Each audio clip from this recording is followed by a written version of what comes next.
사회적 합의를 이끌어내. 오늘 민주노총의 빈자리가 아쉽습니다. 민주노총은 노사정 대표자 회의 논의 과정에서 사회적 대화에 대한 의지와 진정성을 보여주었습니다. 위원회가 사회적 총의를 담아 많은 변화를 이끌어낼 수 있도록 민주노총이 빠른 시일 내에 참여해 주길 희망합니다. 참여를 못했다는 게 맞을 듯하고요. 정식 참가 결정이 미뤄진 겁니다. 대화라고 하는 것이 논의하는 게 아니라 우리를 좀 들러리 세운 채 사실상 답을 내놓고서 대화의 형식적인 것만 내려는 집권여당의 태도가 오히려 대화 분위기를 성숙시키거나 아니면 그러한 조건들을 형성하는 데 장애가 되지 않고 있는가라는 판단입니다. 네, 참여를 안 한 게 아니라 이제 못했다. 그게 이제 지금 민주노총 얘기인데, 경산의회는 원래 이제 노조하고 이제 사측하고 정부 인사들하고 뭐 합쳐서 이제 18명으로 구성이 되어 있는데, 민주노총에 합류하지 않아서 이제 17인 체제로 이렇게 어제 시작이 됐습니다. 근데 어제 저 자리에서 문성현 이 경산의회 위원장이 민주노총 불참 얘기를 하면서 눈물까지 흘렸다는 얘기가 나옵니다. 네, 누구보다도 이제 문성현 위원장이 노동운동에 열심히 투신했던 분이니까 네. 특히 민주노총에 대한 애정도 있을 것이고 또 뭐 참여하지 않은 데 대한 아쉬움도 있고 그럴 거 아니겠습니까? 뭐 그런 것을 여과없이 드러낸 것 같은데요. 경제사회노동위원회가 지금 이제 2018년 6월 달에 법이 공포되면서 정식 출범했어야 됩니다. 그때. 네. 근데 민주노총이 계속 참여를 미뤄왔기 때문에 뭐 지금 민주노총에서 못했다고 얘기하고 있지만 어쨌든 계속 그 출범 미뤄왔던 것이거든요. 그래서 이제 어제 비로소 이제 공식 출범하는 그런 자리입니다. 근데 여전히 지금 민주노총이 참여를 미루고 있어서 아쉬움의 표현인 거라고 생각이 되고요.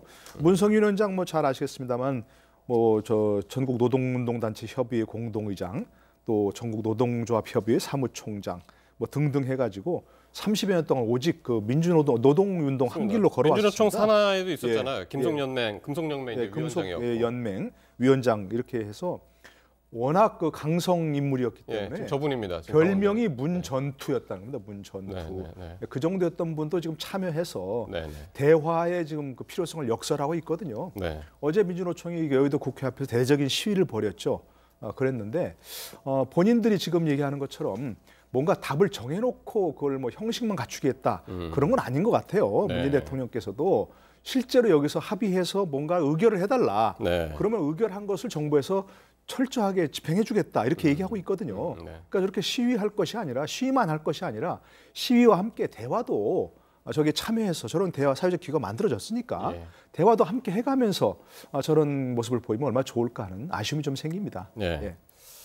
자, 일단은 이제 못했다는 게 이제 민주노총의 입장인데 어떨까요? 이제 일단 1월 말에 다시 한번 이제 대의원 회의가 있다고 하니까 그때 할 것 같은데 그 전에 원포인트 회의를 하는 건 어떤지 모르겠습니다. 아직까지 이제 그런 얘기까지는 안 나오고 있는데 말이죠. 자, 문재인 대통령 이제 어제 경산의회 이번 출범식에서 국회의 탄력 근로제 확대 논의를 경산의회 판단이 있을 때까지 미뤄달라. 국회가 좀 기다려달라. 이런 입장을 밝혔어요. 이제 바로 여기에 대해서 이제 야당, 보수 야당이 이거 예전에 그 여야정 상설협의체 합의하고 다른 거 아니냐?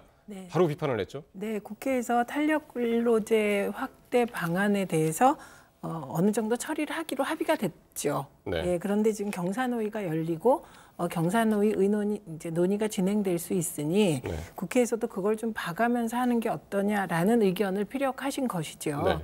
근데 지금 민주노총이 저는 빨리 들어와서 좀 아까 말씀하신 것처럼 내년 1월에 무슨 다시 결정하는 게 아니라 지금 상황을 좀 봤으면 좋겠습니다. 그러니까 이게 지금 제3기 민주정부라고 하는데 이 민주정부 하에서 민주노총이 노동자의 권익을 대변하는 방식은 좀 바뀌어야 되지 않을까.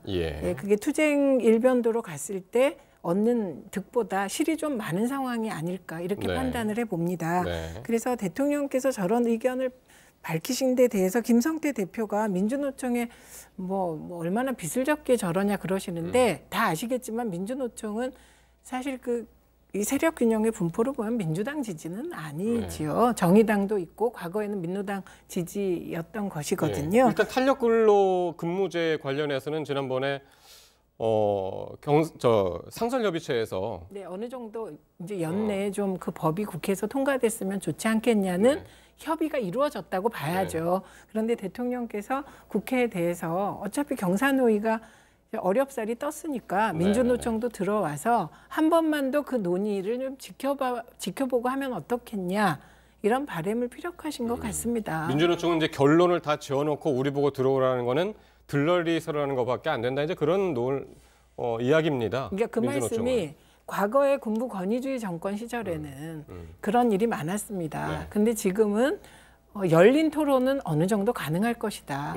그래서 탄력 근로제라는 게 사실 일정 부분 필요할 수도 있잖아요. 그런데 그럴 경우 노동자들이 받는 불이익이 있다면 그 불이익은 또 최소화해야 되지 않겠습니까? 그러니까 그거를 경사노위에서 좀 의논을 하면 어떻겠냐 먼저 예, 이런 취지인 것 같습니다. 알겠습니다. 대통령의 그런 마음은 이해가 되는데 이제 국회나 야당 입장에서는 선뜻 동의하기가 힘든 게 경사노위가 출범할 때부터 지금 민주노총에 끌려가는 게 아니냐라는 생각을 할 수도 있기 때문에 야당 입장에서는 선뜻 동의하기가 힘들지 않나 싶습니다. 네.